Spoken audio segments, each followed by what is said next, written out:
Kalau kita mau masalah manajemen rumah sakit ya. Manajemen rumah sakit. Iya, karena semua perusahaan lebih ludes sekarang. Biasanya bentrok nggak sih, Dok? Kalau umpamanya soal penyediaan alat, aku sedia kepo kan begitu. Oh iya, dokter pasti. itu. Oh pasti itu ya. Pasti. Semua dokter apalagi sudah gini, perkembangan iptek itu kan kita sekarang masalah detik ya, Mas. Kita ikut seminar apa, ada alat ini ternyata baru. Iya. Bayangin, pernah lihat nggak sih kalau di di film-film yang pakai RGB itu, kalau mati terus pompa jantung terus kayak gitu. Bayangin. 5 sampai 8 tahun yang lalu saya ikut seminar itu udah kayak gini lagi. Pakai alat, pakai kayak sabuk. Bukan itu kan namanya Devip. Ini enggak cuma kayak disabuk. Jadi kayak sabuk dibawa di belakangnya gini, ini lipat dia gini sendiri. Jadi nakes sudah nggak ngapa-ngapain. Nggak ngapa-ngapain, udah tinggal santai aja liatin. Oh ini bagus, ini udah cuma dia tinggalin aja. Kalau dulu kan nggak, saya tenaga kayak gini. Manual. Oh iya, saya manual tenaga gede loh kayak gini. Apalagi kalau orangnya besar. Saya mau tambah susah lagi. Nah, pengen nggak saya dulu minta, Dok, minta ke manajemen, saya minta seperti ini. Biar apa? Lebih memudahkan kita. Nakes juga nggak capek dan sebagainya. Alat yang seperti itu pasti digunakan ketika darurat. Oh iya dong, ketika pasien tiba-tiba henti jantung, otomatis kita harus pompa jantung apapun itu pasiennya. Kecuali pasien trauma sininya ya, kita pasti akan merusak itu. Tapi kalau pasien-pasien yang non trauma itu bisa dilakukan. Tapi bisa, oke, berapa harganya? 500 juta. Bisa nggak rumah sakit nyediain? Oke, ternyata kok seperti ini. Entar dulu ya, kita pending dulu. Ya sama kayak gitu. Dok. Ini senang aku berbicara tentang dokter dan rumah sakit ya. Musuh bisa. Pengalaman buruk kayaknya. Bukannya begitu ya. Kadang-kadang kan dokter itu sudah berusaha bagus gitu, tapi ya terkendala dengan kebijakan regulasi dari rumah sakit itu sendiri biasanya kan gitu. Sering bertolak belakang mungkin ya. Paham lah ini. Dok, ketersediaan dari dokter di Indonesia itu pripun, Dok? Masih kurang apa seperti apa? Aku dulu mahasiswa kedokteran ki oke. Iya. Lulusan sekarang banyak banget universitas yang buka fakultas kedokteran. Iya, banyak banget. Lulusan juga ribuan sekali angkatan. Ribuan. Tapi mindsetnya adalah satu. Mereka pengennya masih ada di tengah kota. Kalau mau dibilang, Dok, banyak nggak dokter yang lulus? Banyak. Ya. Tapi suruh ke pelosok mau nggak? Balik ke daerahnya mau nggak? Ada nggak sih fakultas kedokteran yang di daerah gitu? Daerah maksudnya seperti apa? Daerah pinggiran lah. Ya oke lah. Kita ngomong masalah kalau di arah sini Gresik, Lamongan, Tuban ada nggak ada. Tapi ketika anggap aja contoh orang daerah kuliah di sana. Oh ternyata di Surabaya lebih menjanjikan ya. Ketika dokter-dokter kayak gini alatnya lebih canggih. Alat. Ya ini salah satu contoh aja. Oke. Ternyata kehidupan di Surabaya lebih enak ya daripada di sini. Kan seperti ini. Akhirnya di sini saya bisa berkembang ya. Di sini saya dekat dengan guru-guru saya ya. Saya bisa konsultasi terus-terusan dan sebagainya. Akhirnya nggak mau ke daerah. Akhirnya ya tersentral lagi lah di sana. Oke, sekarang balik ke Tuban. Di Tuban berapa sih yang mau ke puskesmas? Berapa sih dokter-dokter yang mau? Oke, saya mau di puskesmas di daerah dari sini. Itu juga sangat-sangat terbatas sekali gitu loh. Jadi kalau mau dibilang, Dok kok lulusan ini? Oke, anak Tuban yang kuliah di kedokteran banyak, Mas. Ya, betul. Yang balik berapa? Udah gitu aja. Ya. Yang mau balik ke Tuban berapa? Biasanya alasannya ikut suami. Itu kalau perempuan, cewek. Kalau untuk cowok, ya kecantol sana. Atau gini mungkin Dok ya, kenapa kok nggak mau balik? Mungkin kalau notabene dia dinasnya di puskesmas atau di daerah tempatnya, yang pertama mungkin berkaitan dengan gaji juga mungkin. Antara gaji di puskesmas dan gaji di rumah sakit itu sama nggak Dok? Ya beda lah pasti ada. Tapi mereka punya aturan sendiri. Tapi setidaknya kalau kita mau masalah salary, insya Allah sih semua bisa makan kok gitu. Semua bisa makan. Dokter pasti bisa buka praktek juga di rumah. Buka praktek di rumah. Malah sebaiknya kalau saya mau dipilihkan, oke, mau hidup di daerah apa hidup di kota? Saya lebih daerah. Serius, saya lebih suka daerah. Alasannya kenapa Dok? Satu sekarang gini, di daerah kita bisa lebih banyak manfaatnya. Di kota saingannya banyak. Kita mau masalah saingan dokter loh ya, saingan untuk praktekannya. Padahal nggak boleh kayak gitu. Kita di kota rasanya kalau jujur pribadi saya agak sedikit sumpah kayak di kota, saya nggak suka itu kan di kota. Saya lebih suka di daerah sih. Itu dan lahan untuk bisa bermanfaatnya itu lebih gede. Untuk saat ini lahan untuk manfaatnya. Jadi gini. Seneng nggak? Saya gini, kalau saya pribadi sebagai seorang dokter, ketika ada orang, saya pernah ketemu waktu itu, saya lagi beli sepeda sama anak saya. Itu gini, ketika ada seseorang itu manggil saya nggak kenal sama dia, sama sekali nggak kenal. Dok, terima kasih ya, anak saya sekarang ini sudah bisa sekolah lagi. Saya kaget, aku kapan biayain sekolahnya dia? Saya bingung maksudnya. Bapak siapa? Iya. Bapak siapa dan sebagainya. Loh, ini anak saya kemarin yang sakit itu, Dok. Yang kebetulan kemarin dokter yang itu bahagia tuh di sini, itu yang lebih menyenangkan. Nah, tentang komunikasi dokter dengan pasien ini Firman, Dok. Iya. Ada loh komunikasi yang dokter yang sedikit ini. Lah itu. Jadi waktu di pendidikan dokter itu ada dididik untuk komunikasi kan ada itu. Ada ya. Ada. Nah, menurut dokter itu komunikasi dokter dengan pasien yang baik itu seperti apa? Iya, kalau komunikasi yang baik otomatis kita bisa menjalin sesuatu yang take and give. Jadi kita pasti otomatis gimana caranya kita tidak boleh empati terlalu berlebihan. Sama dok, saya gini. Sama ada pasien ya, dok, saya sakit gini. Kita juga ikut nangis tuh. Kasihan. Iya, Bu, kasihan sekali gitu gini. Nggak selesai. Tapi ada juga kan yang kebablasan kayak gitu. Ada. jadi dan juga pasti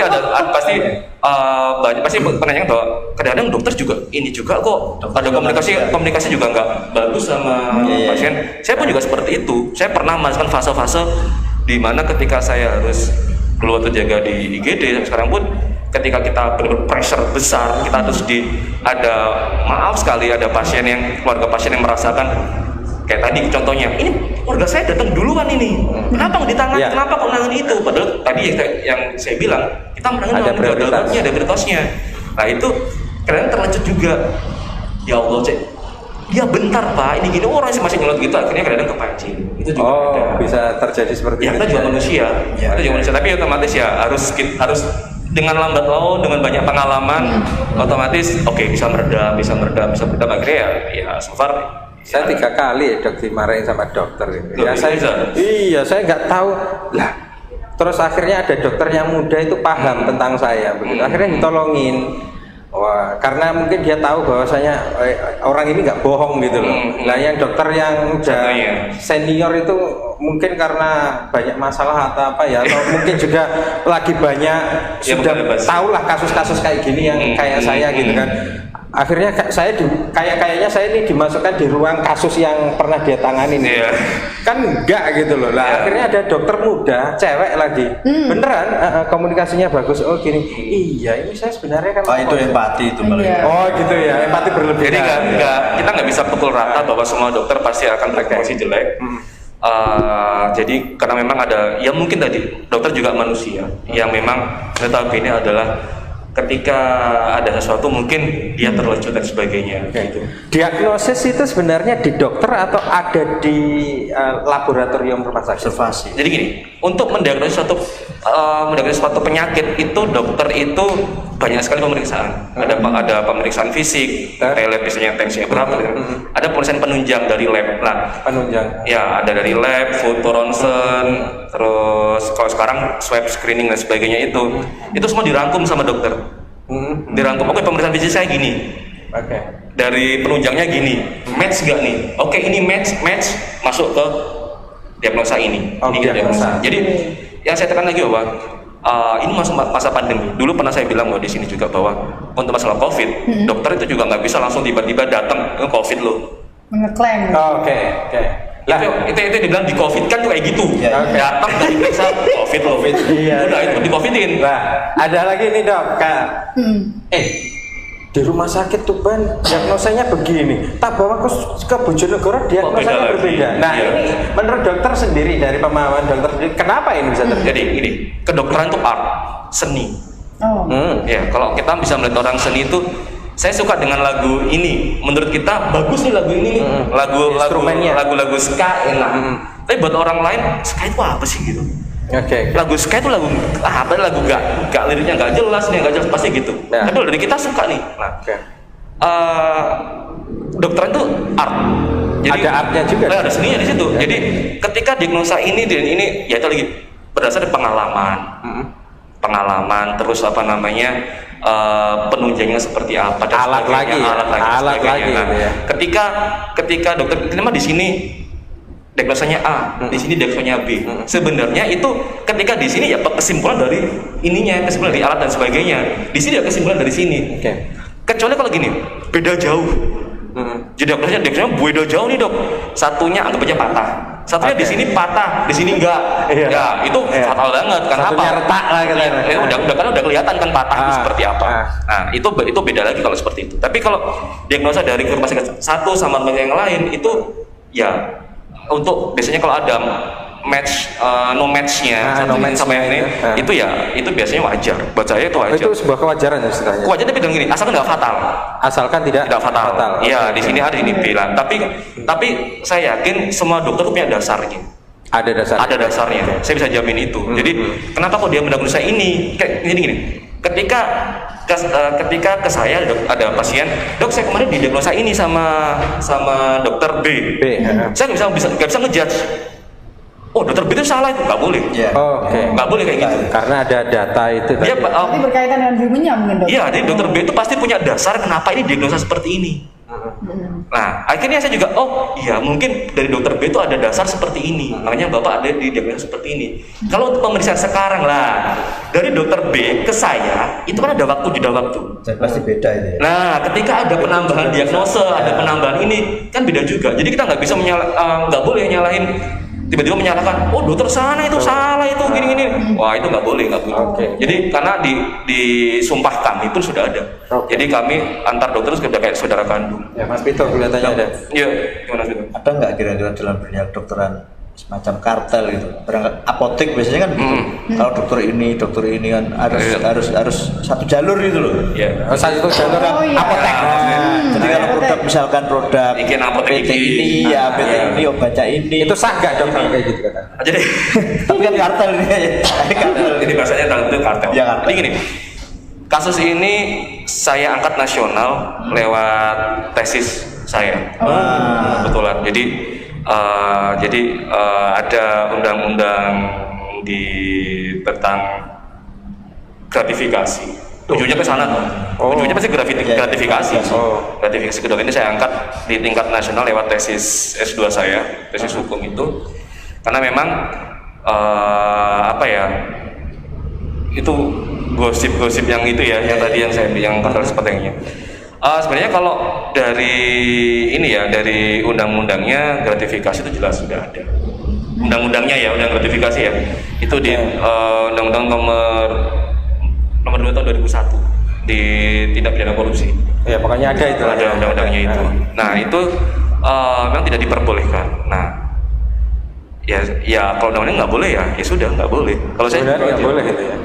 kalau untuk tadi yang secara undang-undangnya, makanya itu karena memang hal tersebut gini rancu juga kan ke undang-undang. Makanya kenapa saya angkat di tingkat nasional undang-undang tersebut itu karena memang biar jelas gak bias. Ini secara etika atau seperti apa dok sebenarnya? Secara undang-undang. Secara undang-undang. Kalau etika kedokteran kita tidak boleh melihat seperti itu.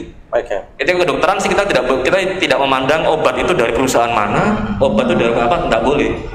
Itu sangat tidak boleh. Jadi kalau etika kedokterannya ya udah, pasien ini dikasih obat golongan ini, kandungannya ini, sudah itu, gue nggak peduli tuh dari perusahaan mana. Itu etika kedokterannya, itu etika kedokterannya. Nah kalau dari segi gratifikasi tadi, ya itu harus ada undang-undang yang benar-benar mengikat di situ. Tapi gini dok, biasanya kan tiap pasien itu kan punya kecocokan sendiri sama obat-obatnya ya. Misalnya kalau di dokter A oh saya ternyata sakit flu dikasih obat kayak gini. Di dokter B, saya sakit flu juga dikasih obat kayak gini. Oh dan ternyata saya lebih manjur di dokter B. Menurut dokter seperti apa? Percaya nggak sih ketika kita sudah trust sama seseorang? Sugesti jadi. Lo itu bener. Ketika kita udah trust sama seseorang dan oke, walaupun cuma ternyata dikasih vitamin aja, saya sembuh. Kok kayak gitu? Pasien saya, ketika dia sempat saya nggak ngebuka praktek, beliaunya ke tenaga kesehatan yang lain, dia ngerasa nggak ini. Ketika ke saya belum apa-apain, dok saya wis enakan dok. Hanya ketika dia datang aja belum saya apa-apain. Nah itu trust aja sebenarnya dan Itu sengaja itu. dan juga gini juga, ketika di dokter A, kok saya nggak sembuh ya, ke dokter B. Kok langsung sembuh? Ada nggak kayak gitu? Ada. Pengen ketemu tuh. Banyak. Enggak kayak gini juga. Kadang-kadang ini gini. Ketika obat itu bereaksi, dia ngerasanya kan belum sembuh. Iya. Ketika hari ketiga, hari keempat dia ke dokter lain, kebetulan reaksi obat tadi udah jalan. Pas ke dokter itu, pas sembuhnya. Oh saya sama dokter ini sembuh ya sudah itu aja sama aja sebenarnya. Jadi ilmu kedokteran itu sama aja semua. Ilmunya sama. Berarti kejiwaan juga ada itu ya? Banget. Ada. Banget. Nah sekarang gini aja kita COVID, kenapa imunnya tinggi ketika kita senang, ketika kita nggak capek dan sebagainya, imun kita naik. Sama kayak gitu. Menarik. Menarik. Ya, dok. Bahasanya menarik. Ada lagi itu dok. Sebenarnya berapa persen dok? Apa namanya alat, skill dan apa istilahnya komunikasi dan lain sebagainya dalam bagi seorang dokter gitu. Alat itu berapa persen? Ya untuk penanganan. Kalau menangani pasien kita lihat dalam konteks pasien apa nih? Pasien gawat darurat. Ya katakan. Ya. Pasien gawat lah, pasien jelek lah ya. Kalau pasien jelek kayak gitu, pasien gawat darurat seperti itu, pasti alat kita Berapa persen? Ya 50% lebih. 50%. Iya. Tapi tetap kita juga untuk apa nih? Untuk penanganan ya. Penanganan dan diagnostik kita karena kita ya alat kita semakin banyak ya. Semakin kesini kita semakin jujur, kita semakin dimanjakan oleh alat. Ya, semakin kesini. Dulu USG pasti besar. Ya kan, kalau kita panjangan ke pemeriksaan istri ke dokter objek, USG-nya besar. Sekarang ada USG siapa?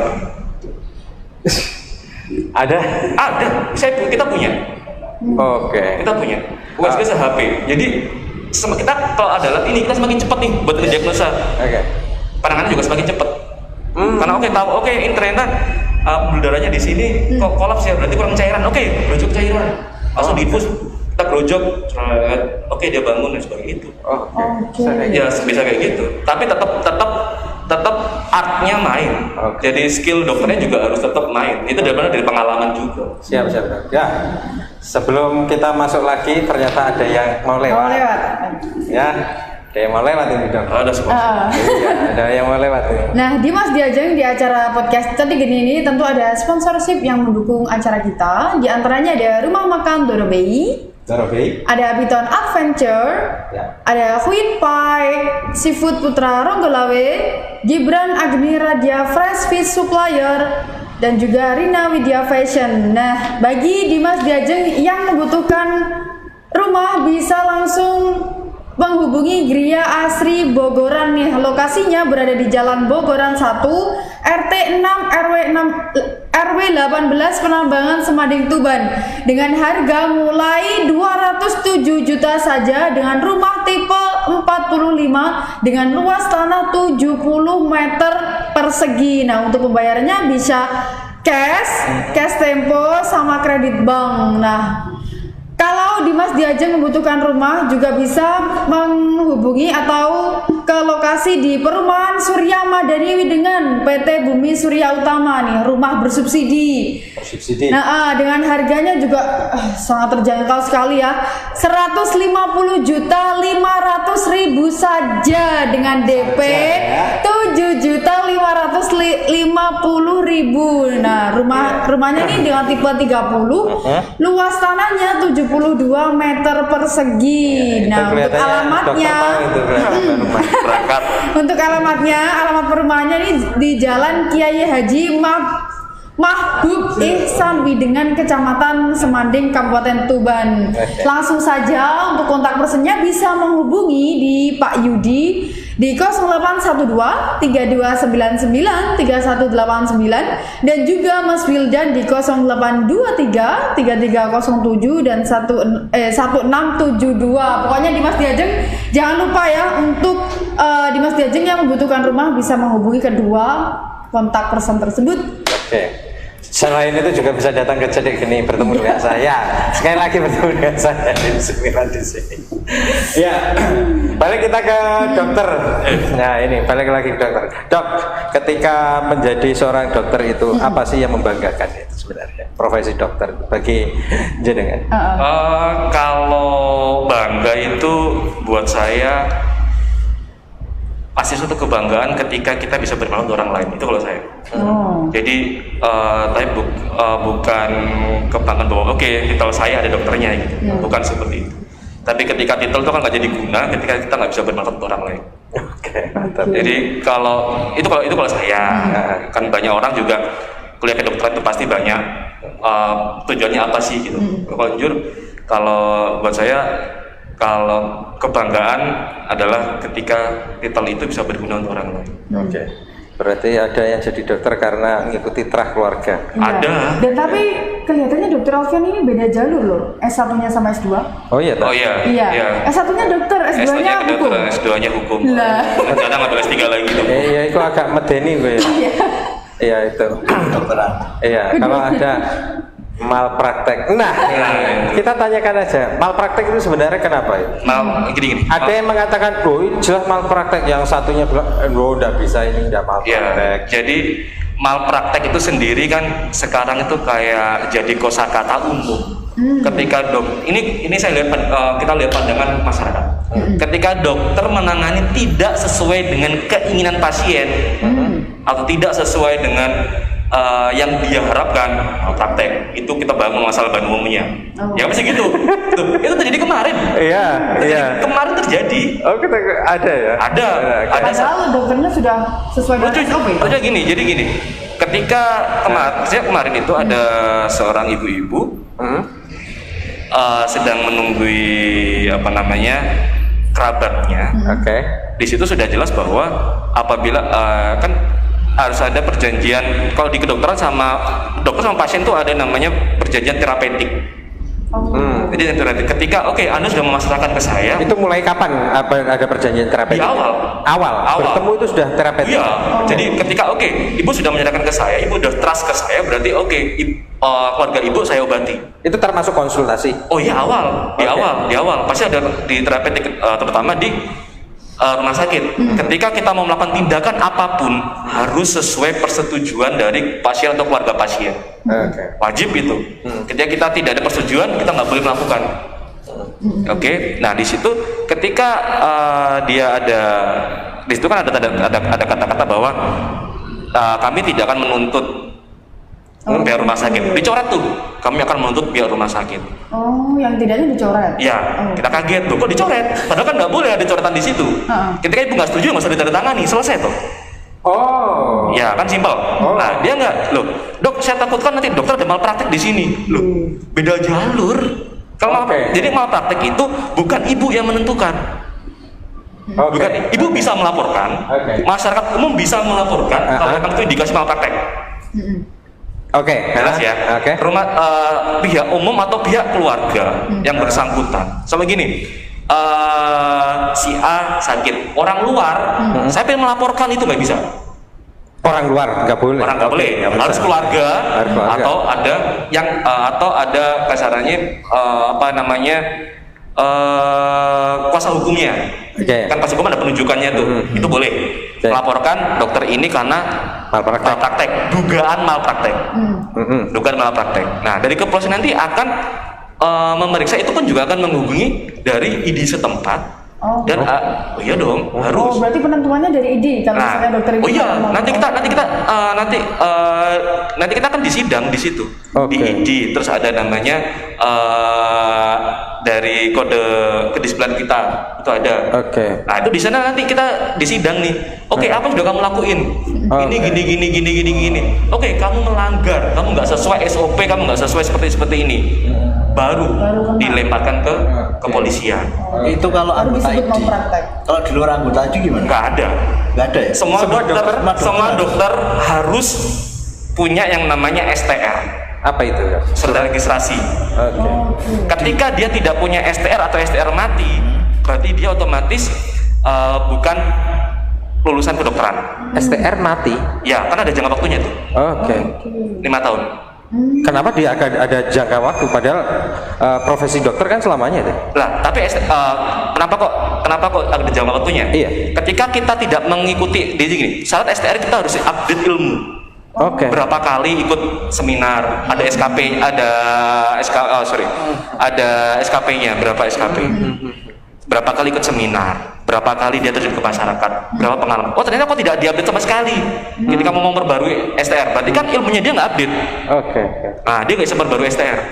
Nah, ketika dokter itu sudah punya STR, balik lagi STR, dan dia mau, dokter berhak untuk tidak praktek. Tadi kan ditanya, dok kalau nggak praktek gimana? Boleh aja, silahkan. Nggak masalah. Tapi ketika dokter itu mau praktek, harus ada namanya SIP. Surat izin praktek. SIP itu sebelum masuk ke SIP dia harus jadi anggota ID. Ini satu-satunya ID. Apanya? Di Indonesia satu-satunya organisasi yang kedokteran. Iya. Induk. ID punya anak-anak banyak. Ada Persatuan Dokter Umum Indonesia, PDUI, ada dokter jantung, ada dokter ini. Iya, tapi ujung-ujungnya itu harus langkah ke ID. Umumnya berarti ya? Berarti enggak, jadi semua nanti menurut ke ID. Ke induknya. Kira satu-satunya. Kalau satu-satunya. Loh iya, induknya ID pasti. Satu-satunya berarti monopoli dong. Wah, beda dong. Enggak ada. Jadi karena dokter monopoli ini dari hilu ke hilir. Kalau dokter satu toh. Enggak ada yang namanya dia. Untuk anak-anaknya tadi yang di bawahnya banyak. Dewan pers. Iya, dewan. Oh ya, dewan persnya itu ada ID itu lah. Tadi saya bilang, dok, apakah dokter semua harus anggota ID? Wajib. Kalau ini berpraktek. Dok, dulu kita pernah bahas masalah kasus dokter siapa itu dulu? Ya, itu ya, dokter L itu ya. Itu kan bukan anggota ID, kenapa? Nah, kayak ada juga yang nggak anggota ID, berarti ID pun tidak bertanggung jawab. Tidak punya tanggung jawab untuk membela dia. Kayak gitu. Semua kan pasti, semua profesi, mau pengacara, dokter, semua pasti ada induknya sendiri-sendiri kan. Untuk orang ini bersalah, baru nanti lempar ke kepolisian kalau memang itu malpraktek. Jadi santai aja sih gini. Masyarakat umum itu santai aja kok sebenarnya. Ketika memang itu malpraktek atau saya ada dugaan dokter itu malpraktek, nggak apa-apa, laporin aja. Seperti itu. Iya. Simpel aja. Asik ini sebenarnya. Tapi tadi kegerus soal COVID soalnya ya. Harusnya kita tajam besar. Iya. Ada peringatan tuh. Iya, ini tadi. Iya. Peringatan. Nah, ini bosnya sudah ini. Baik. Kalau begitu ya. Karena sudah 30 menit lebih sebenarnya ya. 1 jam. Saya kok di sini nggak pernah kerasa lama ya. Saya kok Rasan berarti di ini. Ya, Potong ini saya. Rasanya. Sudah 1 jam kita bersama dengan Dimas Diajeng dan netralis serta Dr. Alfian di sini. Namun sebelum kita mengakhiri, kita inginlah ada statement khusus dari Dr. Alfian untuk Dimas Diajeng dan netralis sana terkait dengan Hari Dokter Indonesia. Monggo, Dok. Ya, jadi secara pribadi saya mengucapkan selamat Hari Dokter Nasional yang ke-71. Saya harapkan semua para senior dan teman sejawat tetap sehat selalu, karena selama kita masih diberikan Allah nafas, selama kita masih diberikan Allah kekuatan, kita masih bisa yang namanya bermanfaat untuk orang lain, karena profesi dokter nggak ada pensiun. Jadi profesi dokter nggak ada pensiun. Sampai kapan pensiunnya ya? Ketika dia nggak bernafas lagi. Jadi saya harapkan semua para teman sejawat dan para senior tetap sehat-sehat semuanya. Dan untuk masyarakat, yuk kita bersinergi bahwa masyarakat dan dokter adalah kita sama-sama saling menolong, kita saling mengikat, kita saling merangkul, karena ya kita sama-sama orang Indonesia, mau nggak mau kita adalah saudara, nggak ada lagi yang namanya, apalagi di era pandemi ini, selama kita masih ada gap, masih ada curiga, ya kita akan kepecah seperti itu. Terima kasih dok. Yaitu closing statement dari Dr. Alfian dan mengakhiri episode kita ke 54 saat ini. Oh ya, kameranya jadi takir di sana. Ya, baik. Saya Dennis Miran di sini serta rekan saya Rina Prameswari dan Itu Suarsono. serta narasumber kita Dr. Alfian undur diri terlebih dahulu. Kemudian jangan lupa tetap ikuti kita di episode selanjutnya. Dan tentu saja dengan narasumber-narasumber yang terbaik, tema-temanya juga terbaik. Salam Cedek ini, apa?